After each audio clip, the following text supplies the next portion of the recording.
আসসালামু আলাইকুম রাহমাতুল্লাহ। প্রিয় দিনী ভাই বোনেরা, মাহে রমজানে আমাদের কি করা উচিত সে ব্যাপারে আমি আহ, আগেও বলেছি, আবার আজকেও একটা ভিডিও বানাইতেছি। তো মাহে রমজান আমাদেরকে অনেক কিছুই করার আছে এবং অনেক কিছু বর্জন করার আছে। যেমন প্রথমত আমরা এই মাসে সকল ধরনের পাপ কাজ অন্যায় ছেড়ে দেওয়া, এগুলো আমাদের কর্তব্য। কারণ এই মাস সম্পর্কে আল্লাহ পাক অনেক কথা বলেছেন এবং বলছেন যে এই মাসটা তোমাদের আত্মশুদ্ধির মাস। এই মাস সম্পর্কে আল্লাহ কোরআনুল কারীম বলেছেন, ইয়া আইয়ুহাল্লাযীনা আমানু কুতিবা আলাইকুমুস সিয়াম কামা কুতিবা আলাল লাযীনা মিন ক্বাবলিকুম লাআল্লাকুম তাত্তাকুন। হে ঈমানদারগণেরা,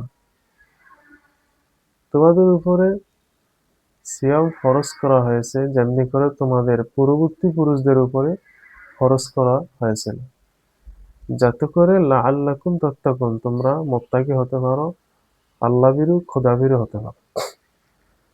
তাহলে অবশ্যই এখানে আমাদেরকে আল্লাহ ভীরু খোদা ভীরু হতে গেলে সমস্ত পাপ কাজ এগুলো আমাদেরকে ত্যাগ করতে হবে।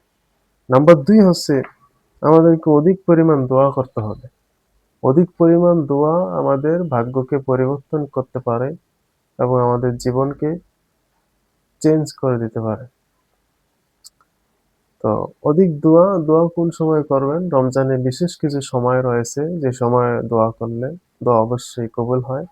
ইফতারের আগ মুহূর্তে দোয়া কবুল হয়, সেহরির সময় দোয়া কবুল হয়, রাত ভোরে শেষ দিকে 3টা অর্থাৎ 3টার পরে যে সময়, অথবা এমনি করে আরো অনেক সময় আছে যে সময়গুলোর মধ্যে দোয়া কবুল হয়। সে সময় দোয়া করা এবং দোয়া সাথে লেগে থাকে।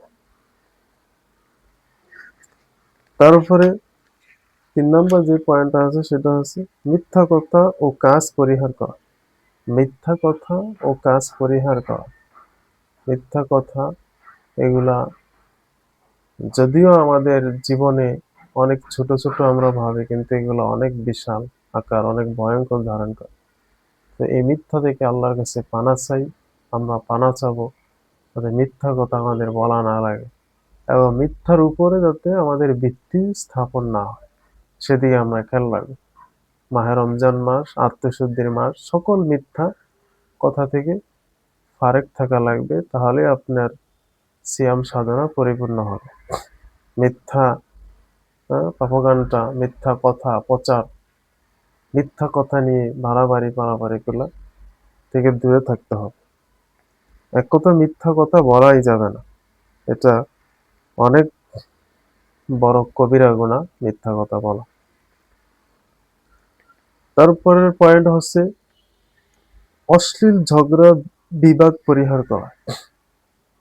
অশ্লীল ঝগড়া বিবাদে পরিহার করা, এই রমজানে রোজা রেখে অশ্লীল ঝগড়া অশ্লীল কথাবার্তা বলা যাবে না। যদি আপনার সামনে কেউ ঝগড়া লাগে তাহলে বলবেন যে ভাই আমি রোজাদার, প্লিজ আমার সামনে এভাবে কথা বলবেন না, আমি একজন রোজাদার। আপনি জানিয়ে দিন এটা সুন্নাহ। অশ্লীল কথা, অশ্লীল খারাপ কথাবার্তা বলা, এটা সারাদিন রোজা রেখে আপনি কষ্ট করে আপনার রোজাটা নষ্ট হয়ে যাবে, ভঙ্গ হয়ে যাবে, মাকরু হয়ে যাবে।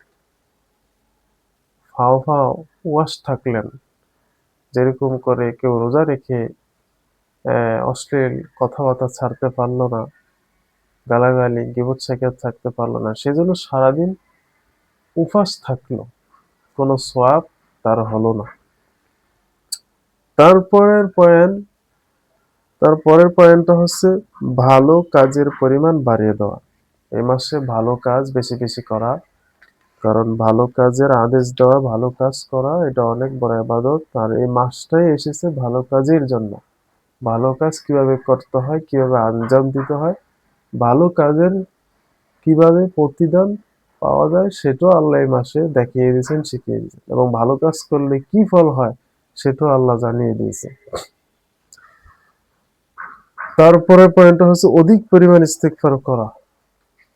এই মাসে অধিক পরিমাণ ইস্তেগফারের সাথে লাজিম ইস্তেগফার, যে ইস্তেগফারের সাথে লেগে থাকে তাকে আল্লাহ পাক তার দোয়া কবুল করবেন এবং মুস্তাজাবুদ দাওয়া বানিয়ে দিবেন। সে যা দোয়া করবে তা কবুল হয়।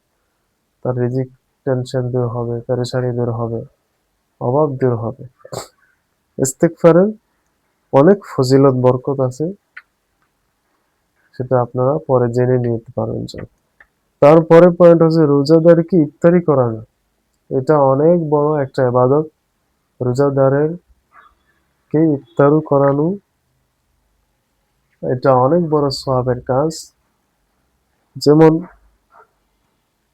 রাসূল সাল্লাল্লাহু আলাইহি ওয়াসাল্লাম বললেন, যে ব্যক্তি কোনো রোজাদারকে ইফতার করাবে সে রোজাদারের অনুরূপ সওয়াব পাবে, কিন্তু এতে রোজাদারের সওয়াবে কোনো ঘাটতি হবে না।